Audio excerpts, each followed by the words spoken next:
Guys, there's a new end of season style event for Destiny 2 Revenant right now, and it consists of a handful of quests that the Drifter has given us, and when we complete the quests we can get some tokens and spend them on rewards that Eris has on the moon. So in this video we're going to do a very quick breakdown of how the event actually works, as well as some tips for making progress on this relatively quickly. It's a fairly basic event overall, but we'll outline all of the details just for the sake of clarity. If you guys enjoy this one, a rating below really does help us out. And now, let's get into it. So, we can start out by heading to the Drifter, and he gives us a quest that ultimately rewards us with Chatterwhite, which was the Vault of Glass shader from Destiny 1, so they've brought it back as an additional reward for this event. To get the shader, we need to complete 5 Bento boxes at the Drifter, which basically means complete 5 of the Drifter's quests. There are a total of 8 quests available, all with different kinds of objectives, and we can earn a total of 8 tokens during this event across the entire account, so 8 is the limit, but then of course we can purchase certain items with those tokens. We'll cover those in a moment, but in terms of quest objectives, some of them have raid or dungeon objectives. So for one of the quests, you'd need to be able to team up for at least a dungeon if you want to be able to claim all available tokens. Outside of that though, all of the other quests can be done solo or match-made as far as I know.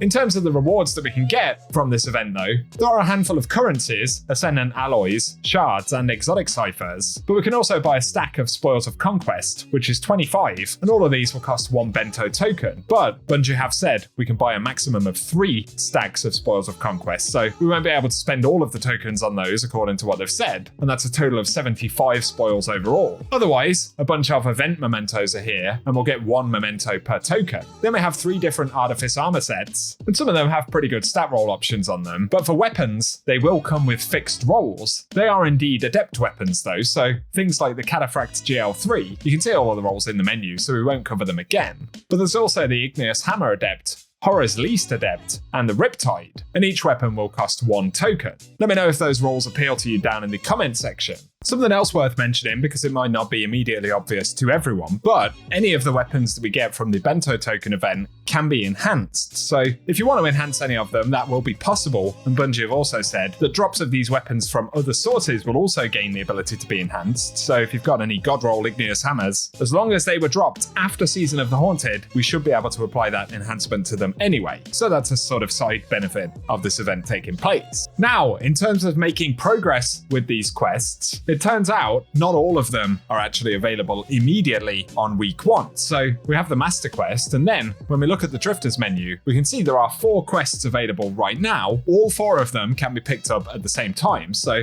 that is beneficial in terms of making progress. However, as the tooltip says right here, additional quests will become available in subsequent weeks, or we have the option to purchase quests from Xur on Fridays, so that's an unexpected element. And it does mean that Chatterwhite is essentially time-gated, and the earliest that we'll be able to get it is on Friday. The quest from Xur requires us to do 5 Bento box completions, but that doesn't mean earn 5 Bento tokens, it means complete 5 Bento quests. So the earliest we can get Chatterwhite will be Friday of this week if we complete all of the other quests before then. So for the ones available right now, there's a bit of a route you can take to sort of do it relatively quickly. We have Nightmare Lunch. That requires us to defeat Nightmare bosses and enemies. We also have the Stuff of Legends to finish final encounters in any raid or dungeon, and raids provide additional progress, so essentially it's 1 final boss encounter of a raid, or 2 final bosses of a dungeon. On top of that though, we have Martial Mementos to get final blows with Malfeasance, Witherhoard, Touch of Malice, Whisper of the Worm, Xenophage or Arbalist, and a Dubious Bento to collect Dubious Celery from defeated targets in Gambit and collect Sentry Eggs from defeated combatants on the moon. So the one good thing about this is that if you equip something like Witherhoard, any of the Weapons of Sorrow that they refer to,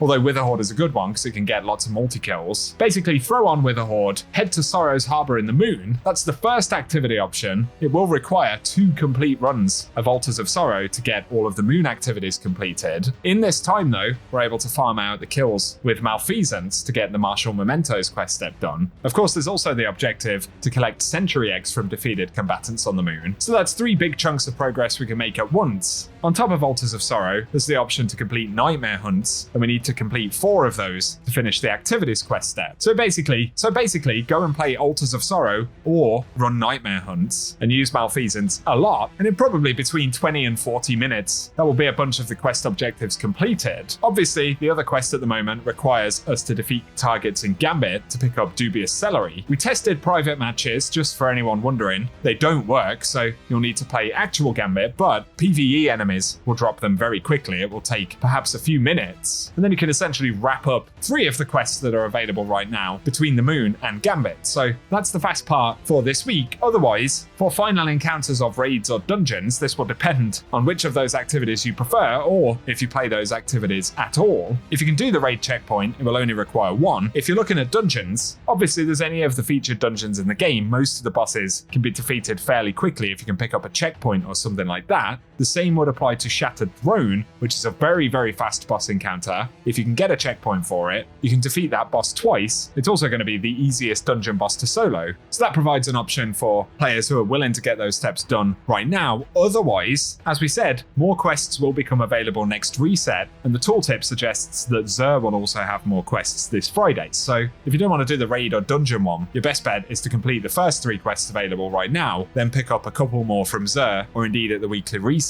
And yeah, that's about it really. So I just figured a quick breakdown of an easy route to take to complete some of the objectives this week, nice and quick. The other quests that we'll see starting on Friday will include getting Guardian kills in Crucible or Gambit. That will require 200 points of progress, so that might take a little while. And there's also a quest called Snakebite that requires Gambit weapon kills. Plus the last quest is to complete Nightmare Hunts, but that one isn't currently available. So that's just a quick heads up on what's going to be happening in those next quest objectives. There we go, guys. Can't really give any more advice than that. I hope the video has been useful. If it has, a rating below really does help us on the channel. Also be sure to get subscribed. Give us your thoughts about these quests down below. But otherwise, cheers for tuning in, and I hope you guys have an awesome day.